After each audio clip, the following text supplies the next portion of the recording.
Hello everyone, कैसे हैं आप लोग। आई होप कि आप लोग बहुत अच्छे होंगे और अपनी पढ़ाई को भी बहुत अच्छे तरीके से कंप्लीट और कवर अप कर रहे होंगे। जैसा कि आप लोगों को पता है कि अभी हम लोग हमारे क्लास 11th के बिजनेस स्टडीज सब्जेक्ट को पढ़ रहे हैं और बिजनेस स्टडीज सब्जेक्ट में आज के इस क्लास में हम लोग हमारे बिजनेस स्टडीज के एक और नए चैप्टर को स्टार्ट करेंगे, जो हमारा नाम कहता है चैप्टर का इमर्जिंग मोड्स ऑफ बिजनेस। तो आइए बिना वक्त गवाए, बिना देरी किए आज के इस क्लास को, आज के इस वीडियो को शुरू करते हैं और हम लोग पढ़ते हैं हमारे आज वाले चैप्टर को।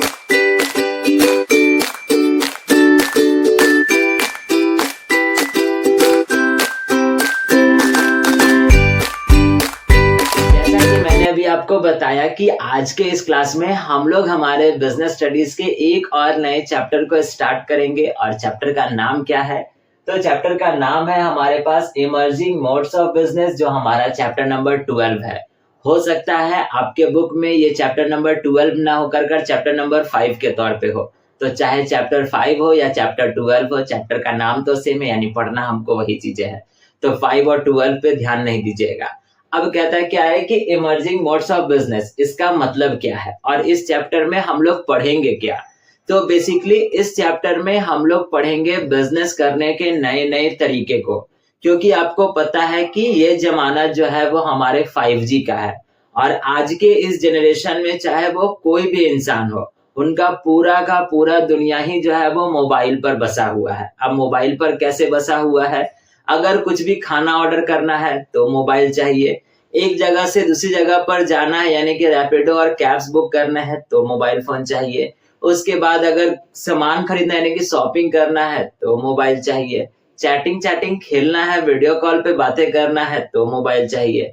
तो इसी कारण से कहता है कि जब इतनी सारी चीजें हमारे पास आज के इस दौर पर मोबाइल फोन से हो रही है और हमारा पूरा का पूरा दुनिया ही हमारा मोबाइल फोन से है, इवन यहाँ तक कि पढ़ाई भी जो हो रही है वो आज के इस दौर पर मोबाइल फोन पे हो रही है और इंटरनेट के माध्यम से रहने की उसके लिए भी हमारे पास मोबाइल फोन्स चाहिए, टैबलेट्स चाहिए, लैपटॉप चाहिए, कंप्यूटर्स चाहिए। तो वही यहाँ पर कहता है कि जब हमारे पास या फिर हम लोग इतने ज्यादा मॉडर्न हो गए हैं, तो हर एक जगह पर हर एक फील्ड में जब हम मॉडर्न हुए हैं तो आखिरकार बिजनेस करने के नए नए तरीके क्यों नहीं अपनाने चाहिए। बिजनेस में भी नए नए फील्ड होने चाहिए, बिजनेस का भी एक नया तरीका होना चाहिए। तो इसी चैप्टर में हम लोग पढ़ेंगे कि आखिरकार बिजनेस करने के कौन कौन से नए नए तरीके हैं और ये वाला हमारा चैप्टर आपके लिए बहुत ज्यादा इंपॉर्टेंट है। तो इस वाले पार्ट को या इस वाले चैप्टर को बहुत ध्यान से पढ़िएगा। चैप्टर बहुत छोटा है, बहुत मजेदार है, तो इसको बहुत अच्छे तरीके से बहुत मजे में पढ़ेंगे और जल्दी से इस चैप्टर को भी खत्म करेंगे। तो आइए अब हम लोग बढ़ते हैं हमारे चैप्टर के फर्स्ट वाले पॉइंट पे। हमारा चैप्टर का फर्स्ट वाला पॉइंट है जो कहता है हमारा ई बिजनेस। लेकिन ई बिजनेस को पढ़ने से पहले हम आपको एक छोटा सा कहानी बताना चाहते हैं, सुनाना चाहते हैं। अब आप कहोगे कि बिजनेस स्टडीज में कहानी कहाँ से आ गया? तो कभी कभी कुछ कुछ कहानियों को सुन लेना चाहिए। कुछ कुछ कहानियां जो होती है वो हमारे लिए फायदेमंद हो जाती है। जैसे ये वाला दो दोस्त का कहानी है। अब दो दोस्त तो मैंने बना दिया, लेकिन इसका नाम नहीं रखा, चलिए नाम रख देते हैं राम और लक्ष्मण। ठीक है, अब भगवान के नाम थे लेकिन फिर भी अभी हम अपने यानी अपने दोस्तों का नाम दे दिए, एक राम और दूसरा लक्ष्मण। अब दोनों दोस्त जो है वो कहते क्या है कि चल दोस्त आज घूम करके आते हैं रोड पर और मोमो खा कर आते हैं। तो दोनों कहा ठीक है चलो घूम करके आते हैं। जब वो मोमो के स्टॉल पर गया, जब वो भीड़ देखा, सारे के सारे चीजों को से अट्रैक्शन हुआ, उसको ऐसा लगा कि भाई बिजनेस करने में बहुत ज्यादा फायदा है। तो लक्ष्मण जो है वो राम को कहता है कि क्यों ना हम लोग भी बिजनेस करें। तो राम कहता है चलो ठीक है, हम भी बिजनेस कर लेते हैं, कौन सा बड़ा बात है, मोमो बेचना है या कुछ भी करना है, चलो बिजनेस कर लेते हैं। लेकिन लक्ष्मण क्या कहता है कि नहीं, हम बिजनेस तो करेंगे लेकिन ऑफलाइन वाला बिजनेस नहीं करेंगे। हम जो बिजनेस करेंगे वो कौन सा करेंगे, ऑनलाइन वाला बिजनेस करेंगे। और जब कभी भी कोई भी बिजनेस ऑनलाइन होता है तो उस वाले बिजनेस को हम लोग ई बिजनेस के नाम से जानते हैं और कहते हैं। आपको ये पता होगा कि पहले के समय में, पहले के जनरेशन में अगर हमको कोई सामान खरीदना है या खरीदना होता था तो हमको अपने घर से निकल कर जाना पड़ता था। उसके बाद दुकानदार के पास गए, उनको बोले भैया ये वाला सामान हमको दीजिए, उनको पैसा दिए, कैश दिए और उसके बाद वापस हम अपने घर पे चले आए। अब रात के अगर 2 बजे अगर मैगी खाने का मन करे, मम्मी को बोले कि मम्मी मैगी बना दो, तो मम्मी मैगी ना बनाएगी, लेकिन हमारा भूत जरूर बना देगी। तो उससे बचने के लिए आज के इस जनरेशन पे लोग क्या करते हैं, तुरंत मोबाइल फोन निकालते हैं, जोमेटो खोलते हैं, ऑर्डर करते हैं और उसके बाद ऑनलाइन ट्रांजेक्शन करके हमारे पास वो खाना आ जाता है। तो आखिरकार वो जोमेटो जो है वो कोई ना कोई तो बिजनेस है, और वो कैसा बिजनेस है, तो कंप्लीट ऑनलाइन बिजनेस है। तो वही यहाँ पर कहता है कि जो कोई भी बिजनेस हमारे पास कंप्लीट ऑनलाइन तरीके से चल रही है या हो रही है या की जा रही है, तो उन सारे के सारे बिजनेसेस को हम लोग ई बिजनेस के नाम से जानते हैं। और ई बिजनेस का पूरा नाम यानी कि ई बिजनेस का फुल फॉर्म इलेक्ट्रॉनिक बिजनेस होता है। ये बात आप याद रखिएगा, यानी ई फॉर इलेक्ट्रॉनिक और बी फॉर बिजनेस। तो इसी कारण से इलेक्ट्रॉनिक बिजनेस और इसका शॉर्ट फॉर्म जो हो गया वो क्या हो गया, ई बिजनेस हो गया। अब ई बिजनेस कैसा बिजनेस है, तो एक प्रकार का उस प्रकार का बिजनेस यानी एक प्रकार का वैसा बिजनेस है जो ऑनलाइन किया जाता है। ऑनलाइन कैसे, आज आप देखते होंगे कोई सामान अगर आपको ऑर्डर करना है तो हम फ्लिपकार्ट स्क्रॉल करते हैं या स्नैपडील करते हैं या मेसो करते हैं। तो कोई हमारे पास प्लेटफॉर्म है और उस प्लेटफॉर्म को किसी ना किसी व्यक्ति के द्वारा तो चलाया जा रहा होगा, तो ये भी एक प्रकार का बिजनेस हो गया। लेकिन वो कैसा बिजनेस हो गया, ऑनलाइन बिजनेस हो गया। उसके बाद जोमेटो मैंने अभी बता दिया, रैपिडो, कहीं अगर आना जाना है तो हमको बाइक वाली टैक्सी बुलानी है तो उसके लिए भी हम रैपिडो करते हैं, तो रैपिडो भी एक प्रकार का बिजनेस हमारे पास हो गया। लेकिन ये सारे के सारे बिजनेस कैसे बिजनेस है, तो ऑनलाइन बिजनेस है। तो आप हमेशा याद रखिएगा कि जिन किसी भी बिजनेस को जब कभी भी ऑनलाइन तरीके से किया जाता है या किया जा रहा है, तो उस बिजनेस को हम लोग ई बिजनेस या फिर इलेक्ट्रॉनिक बिजनेस के नाम से जानते हैं। और इन ई बिजनेस को करने के लिए हमारे पास बस केवल एक माध्यम चाहिए, और वो माध्यम क्या होगा, इंटरनेट। यानी अगर हमारे पास इंटरनेट है तो हम ये ई बिजनेस और ऑनलाइन बिजनेस कर भी सकते हैं और उन बिजनेसेस का लाभ यानी फायदा भी उठा सकते हैं। आइए समझते हैं कहता है क्या। कहता है क्या, e business refers to conduct all the industrial and commercial activities. यानी ई बिजनेस उन सारे के सारे इंडस्ट्रियल और कमर्शियल एक्टिविटीज को बताता है, कहता है, जो ऑपरेट किए जा रहे हैं या किए जा रहे हैं through computer network. Computer network का मतलब हो गया इंटरनेट से। यानी आपने पढ़ा होगा चैप्टर नंबर 1 में कि हमारे पास दो अलग अलग तरीके के बिजनेस होते हैं, एक कहता है इंडस्ट्रीज और दूसरा कहता है कॉमर्स। आपको पता होगा, आपने पढ़ा भी होगा। तो यहाँ पर कहता है कि ये बिजनेस उन सारे के सारे एक्टिविटीज को कहता है और बताता है। कौन सी एक्टिविटीज, चाहे वो इंडस्ट्रियल हो चाहे वो कमर्शियल हो, लेकिन वो सारे के सारे एक्टिविटीज कैसे होने चाहिए और कैसे होंगे, तो वाया कंप्यूटर नेटवर्क यानी कि इंटरनेट से। तो जब कभी भी अगर कोई भी बिजनेस इंटरनेट के यूज से और कंप्लीट ऑनलाइन माध्यम से यानी कि उस बिजनेस का यूज करने यानी उस बिजनेस का करने का जो मीडियम होगा वो ऑनलाइन होगा, ऑनलाइन मीडियम वाला जो भी बिजनेस होगा वो हमारा ई बिजनेस कहलाएगा।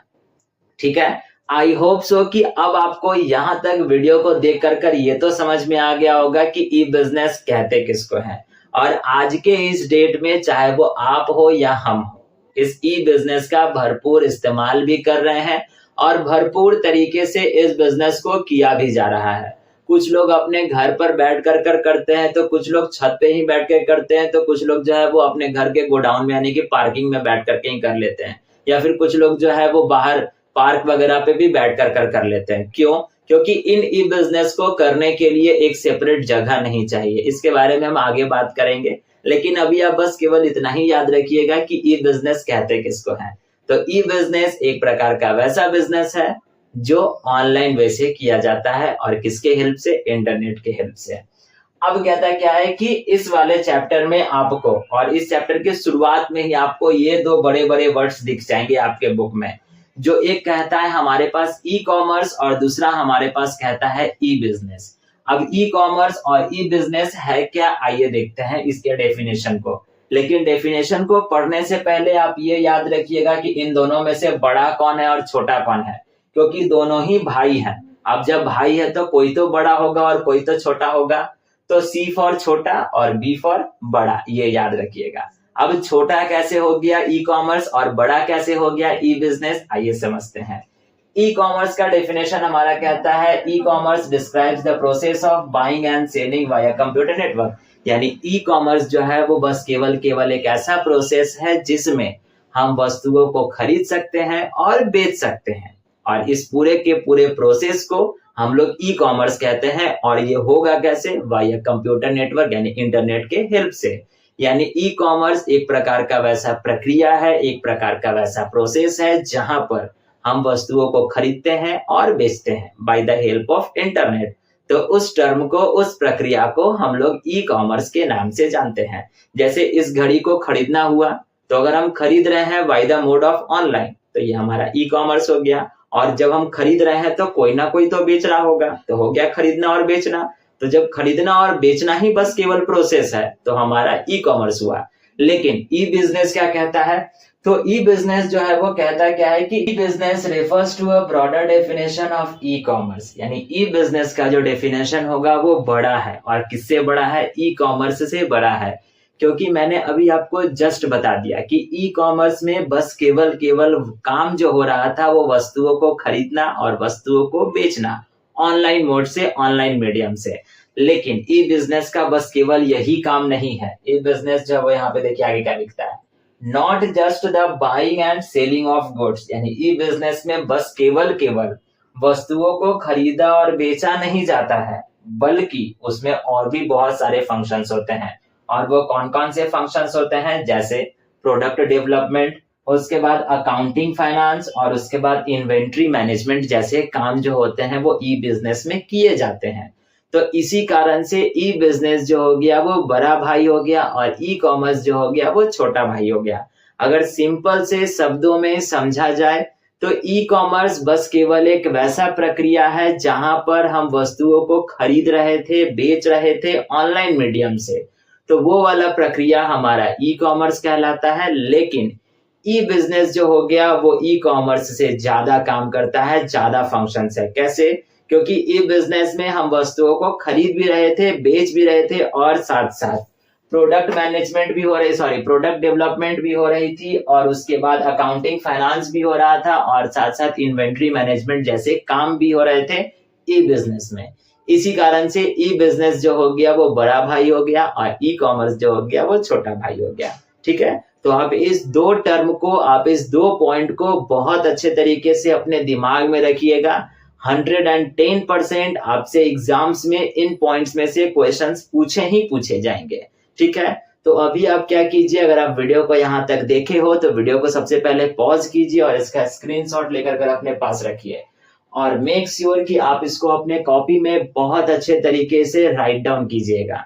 उसके बाद आज के इस वीडियो के लिए बस हम लोग इतना ही रहने देते हैं। ये वाला हमारा पार्ट, ये वाला हमारा वीडियो इस चैप्टर का इंट्रोडक्शन क्लास था, इंट्रोडक्शन वीडियो था, जिसमें मुझे आपको बताना था कि आखिरकार इस चैप्टर में हमको पढ़ना क्या है और क्यों पढ़ना है, और साथ साथ ये भी समझाना था कि ई बिजनेस कहते किसको है और ई कॉमर्स किसको कहते हैं। तो आज के इस वीडियो के लिए बस हम लोग इतना ही रहने देते हैं। अब हम लोग मिलेंगे इसी चैप्टर के नेक्स्ट वाले पार्ट पे, यानी पार्ट नंबर 2 पे, जिसपे हम लोग पढ़ेंगे कि इस ई बिजनेस के कौन कौन से बेनिफिट्स हैं, कौन कौन से फायदे हैं। ठीक है, तो आज के इस वीडियो के लिए बस इतना ही। अगर आप वीडियो को यहाँ तक देखे हो, ये सारे के सारे पॉइंट्स आपको ई कॉमर्स और ई बिजनेस के डेफिनेशंस अच्छे तरीके से समझ में आ गए हैं, तो वीडियो को लाइक करके जाइएगा। चैनल पर नए होंगे तो चैनल को सब्सक्राइब भी कर लीजिएगा और अपने फ्रेंड्स के साथ शेयर भी करते जाइएगा। और हाँ, जाते जाते एक प्यारा सा कमेंट भी करते जाइएगा। अब हम लोग मिलेंगे इसी चैप्टर के नेक्स्ट वाले पार्ट पे, यानी पार्ट नंबर 2 पे। तब तक के लिए आप अपना ध्यान रखिएगा, ख्याल रखिएगा। Thank you and bye bye.